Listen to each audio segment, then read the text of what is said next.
आप देख रहे हैं TNB। राजस्थान के विधानसभा चुनाव में एक चेहरा बहुत चर्चा में रहा। 30 नवंबर को तेलंगाना में मतदान संपन्न होने के साथ ही जब एग्जिट पोल आए तो ये चेहरा सूबे में मुख्यमंत्री पद के लिए भारतीय जनता पार्टी की ओर से पूर्व सीएम वसुंधरा राजे को भी पीछे छोड़कर पार्टी का सबसे लोकप्रिय चेहरा बनकर उभरा। संसद परिसर में विपक्ष के नेता अधीर रंजन चौधरी तक भावी मुख्यमंत्री बताने लगे थे, लेकिन मुख्यमंत्री की कौन कहे, नए मुख्यमंत्री भजनलाल शर्मा के नेतृत्व वाली सरकार के कैबिनेट में भी इस नेता को जगह नहीं मिली। यहाँ बात हो रही है महंत बालकनाथ योगी की। दरअसल बीजेपी ने राजस्थान के चुनाव में महारानी दिया कुमारी, राज्यवर्धन सिंह राठौर, देवजी पटेल, नरेंद्र कीचड़, भगीरथ चौधरी और बाबा बालकनाथ समेत कुल 7 सांसदों को चुनाव मैदान में उतारा था। इसमें राज्यसभा सांसद किरोड़ी लाल मीणा का भी नाम शामिल था। हरियाणा के रोहतक स्थित बाबा मस्तनाथ पीठ के महंत बालकनाथ योगी भी तिजारा सीट से मैदान में थे।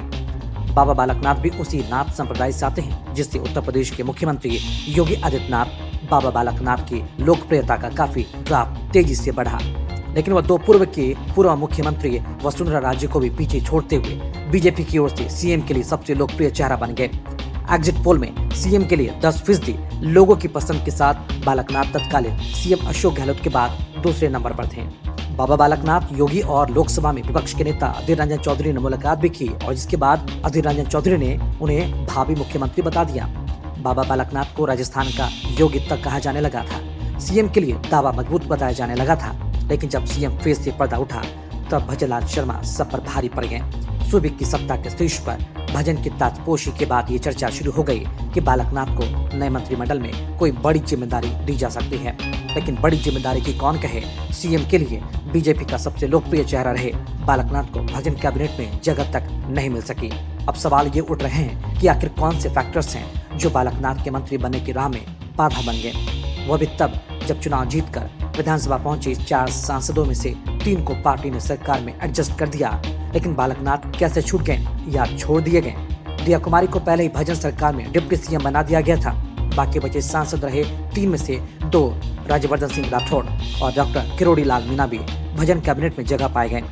असली वजह तो बीजेपी नेतृत्व ही जाने, लेकिन चर्चा जातिगत समीकरणों से लेकर संत समाज की गणित तक कई फैक्टर्स की हो रही है।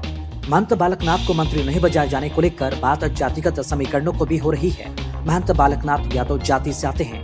राजस्थान में यादव जाति के मतदाता करीब 2 दर्जन सीटों पर जीत हार तय करने में अहम रोल निभाते हैं, लेकिन इसका प्रभाव करीब आधा दर्जन सीटों पर ही रहा। बीजेपी का आधार इस जाति में कमजोर माना जाता रहा है। पार्टी ने मध्य प्रदेश में सरकार की कमान मोहन यादव को सौंपकर पहले ही यादव कार्ड खेल दिया था। बालकनाथ की पहचान एक महंत के रूप में अधिक है। ऐसे में उनके नाम के सहारे यादव समाज तक मैसेज ठीक पहुंचेगा, इसे लेकर शायद पार्टी के नेता आश्वस्त नहीं थे। बालकनाथ के मंत्री बनने की राह में एक बाधा संत महंत फैक्टर को भी बताया जा रहा है। राजस्थान के चुनाव में इस बार बीजेपी के टिकट पर 3 संत महंत विधानसभा पहुंचे हैं। पोखरण से महंत प्रतापपुरी और हवा महल से बाल मुकुंद आचार्य भी विधायक हैं। ऐसे में तिजारा विधायक बालकनाथ को मंत्री बनाए जाने से संत समाज से ही आने वाले 2 विधायकों को भी एडजस्ट करने की चुनौती बीजेपी के सामने खड़ी हो सकती थी। एक पहलू यह भी है कि बाकी राज्यों से इतर राजस्थान में बीजेपी हो या कांग्रेस की सरकार, सूबे में संत महंत को मंत्री बनाने की परंपरा भी नहीं रही है। नाथ संप्रदाय के योगी आदित्यनाथ पहले से ही उत्तर प्रदेश जैसे बड़े सूबे के सीएम हैं। ऐसे में बालकनाथ को मंत्री बनाए जाने या नहीं बनाए जाने से इस संप्रदाय में आस्था रखने वाले लोगों की नाराजगी का खतरा भी नहीं के बराबर था। खबरों में फिलहाल इतना ही। देश और दुनिया की ताज़ा अपडेट्स के लिए लॉगिन करें www.thenationalbulletin.in पर।